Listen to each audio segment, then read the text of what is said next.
2021年4月2号，不知道今天为什么特别早起来。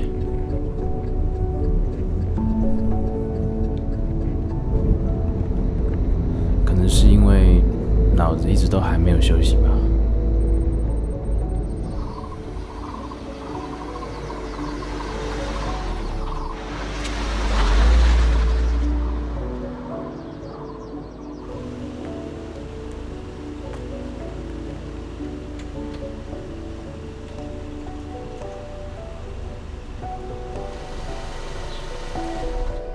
到了中年以后，纪律变得特别重要，好像在我们每天生活当中，我们都必须加入一套有效的例行公事，一套自我要求的方法。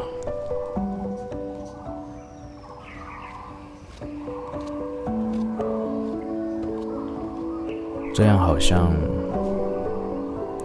比较能够让我们有抓住时间的感觉。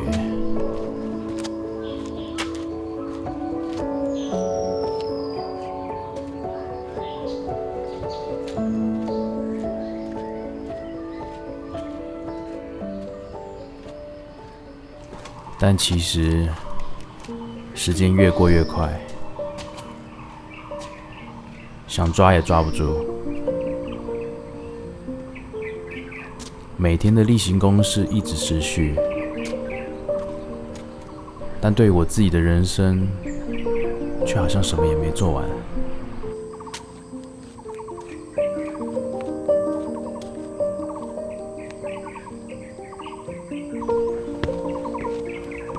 我一直在想，年轻时候的我有好多的创意。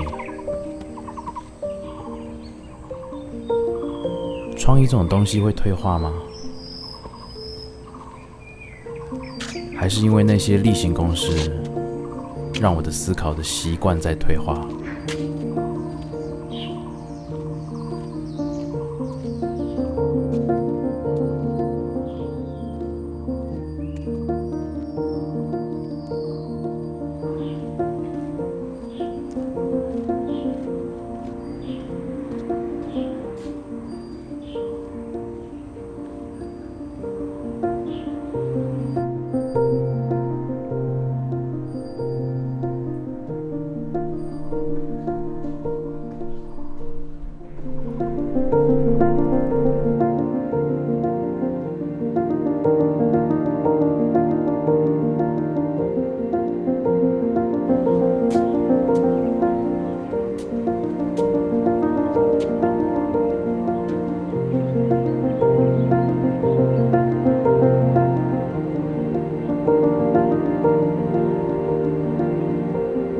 最近看到美国的 INC 杂志网络文章有提到，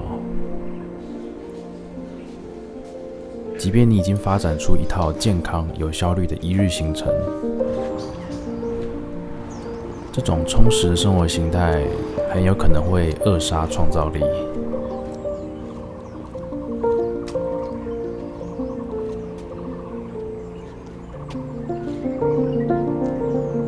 每一天都这样，每一个月都这样，每一年、每5年、每10年，一直重复的例行公事。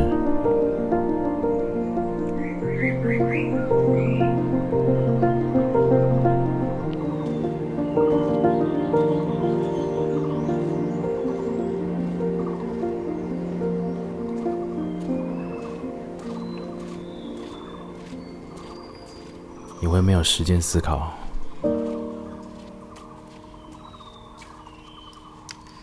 没有时间 refresh， 重整自己的状态。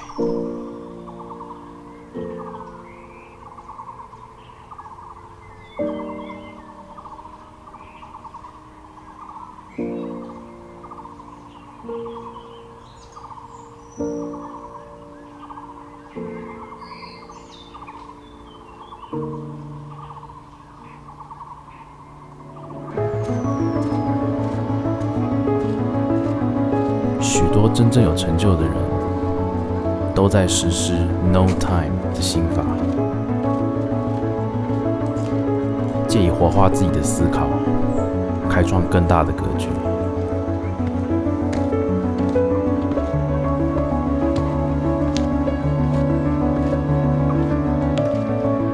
No time 指的不是没时间，反而是另一种层次的定义。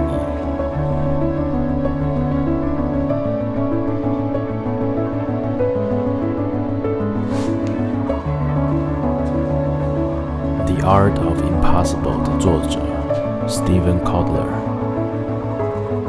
他把 No Time 定义为隔绝外界的声音，极度安静的自我放空的时间。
在 No Time 的期间，你必须相当有耐心。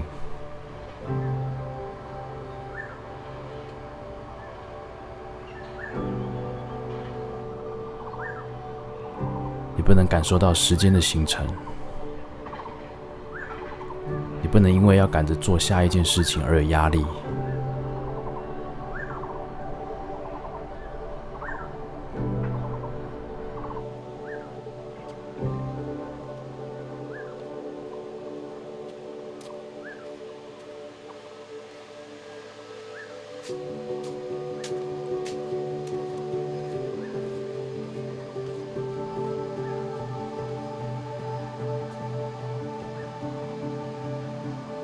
根据神经科学研究，当我们不因时间而感到焦虑的时候，会更专注聆听自己的声音，更能厘清下一步，甚至看见更广的观点。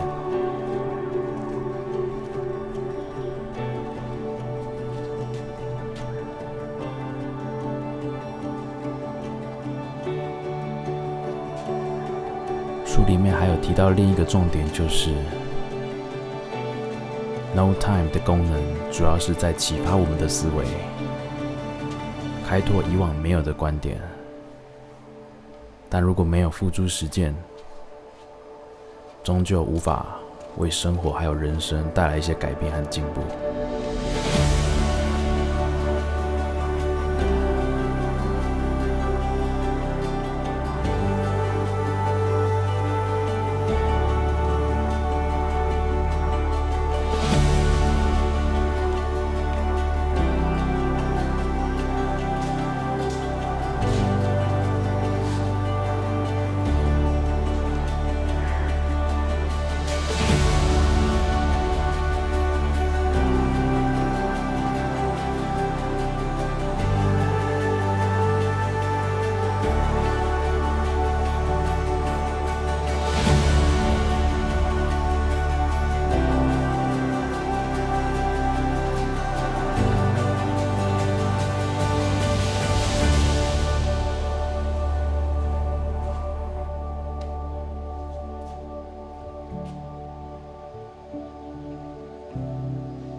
今年对我来说是很重要的一年，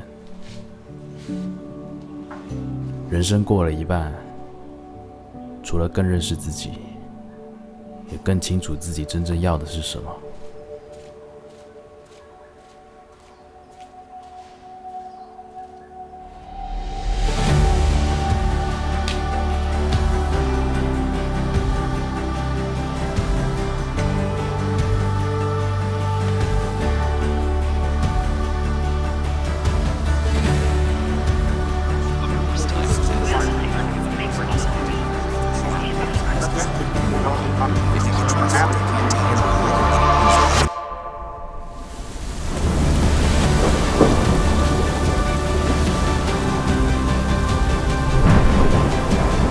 虽然可能会有一些波折，但我相信，我终究会变成我想要变成的那个人，那个自己。